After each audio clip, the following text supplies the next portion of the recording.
안녕하세요. 여러분, 계룡보살입니다. 오늘은 돈과 행운이 올라가는 침실 인테리어에 대해 말씀드리겠습니다. 침실은 원기 회복과 휴식을 취하는 공간입니다.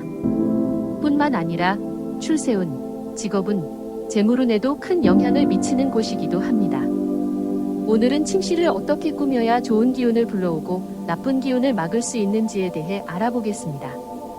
이 인테리어를 통해 풍요와 행복을 불러오길 기원합니다. 그럼 시작하겠습니다. 침실은 숙면을 취할 수 있는 분위기로 조성하는 것이 중요합니다. 텔레비전, 오디오, 게임기 등 가전제품은 되도록 두지 않는 것이 좋습니다. 아무리 바빠도 침대 머리맡은 항상 단정하게 정리해야 합니다. 정리가 잘 되어야 자는 동안 머리 쪽으로 좋은 기운이 흡수됩니다. 침실의 옷걸이, 즉 행거를 걸어 놓는 것은 피해야 합니다. 밖에서 입고 들어온 옷에서는 나쁜 기운이 뿜어져 나오기 때문입니다. 꼭 옷을 장롱 속에 넣고 문을 닫아두세요. 불가피할 경우에는 현관 앞에서 옷을 털고 들어오는 것이 좋습니다. 침실 바닥에는 포근한 러그를 깔아두는 것이 좋습니다.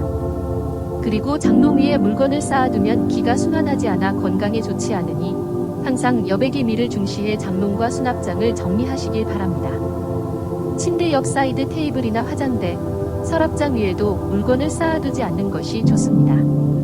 잠자는 방향은 침실 창문 쪽이나 침실 방문을 대각선으로 바라볼 수 있는 위치가 좋습니다. 어항이나 수족관 등 물을 연상시키는 물건은 침실에 두지 않는 것이 좋습니다. 이는 부부관계에 심각한 영향을 미치고 운을 나쁘게 합니다. 혼자 쓰는 침대라도 넉넉한 크기의 침대를 선택하는 것이 좋습니다. 너무 큰 침대는 게으른 성향을 키우지만 작은 침대는 신체적으로 나 정신적으로 나 사회적으로 사람을 크게 자라지 못하게 만듭니다. 방의 서쪽은 재물의 기운을 불러옵니다. 노란색이나 황금색이 들어간 그림, 예를 들어 해바라기나 가을 들판 그림을 걸어두는 것이 좋습니다. 또한 벽지와 침구의 색상을 베이지, 노란색, 황금색으로 하면 재물운에 도움이 됩니다.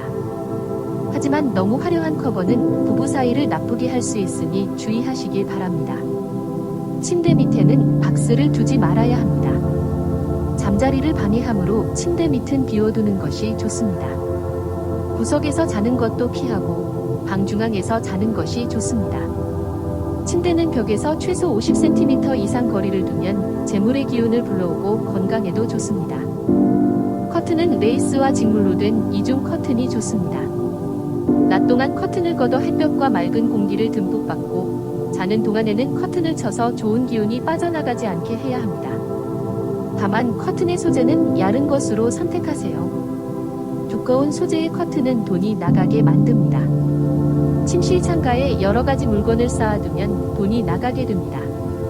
지나치게 원색인 커튼은 길을 흐트릴 수 있으므로 은은한 파스텔 톤이나 옅은 계열로 선택하는 것이 좋습니다. 침실 서쪽에 관엽식물을 놓으면 재물운이 상승합니다. 화장대는 남쪽에 두고 크리스탈이나 유리 장식품을 화장대 위에 두면 부인이 아름다워집니다. 잠자는 동안에도 간접 조명을 사용하는 것이 좋습니다. 침실 조명을 모두 끄면 방 안에 음의 기운이 넘치는데 잠자는 동안 음의 기운을 모두 흡수하게 되므로 수면을 방해하지 않는 은은한 조명을 켜두고 자는 것이 좋습니다. 침실 벽면은 가능한 여백의 미를 살려주는 것이 좋습니다. 장식품이나 조형물 등은 다른 공간으로 옮기는 것이 좋습니다. 오늘은 침실 인테리어로 운을 높이는 방법에 대해 알아보았습니다. 여러분도 침실을 잘 정리하고 꾸며서 좋은 기운을 받아 가시길 기원합니다. 고맙습니다.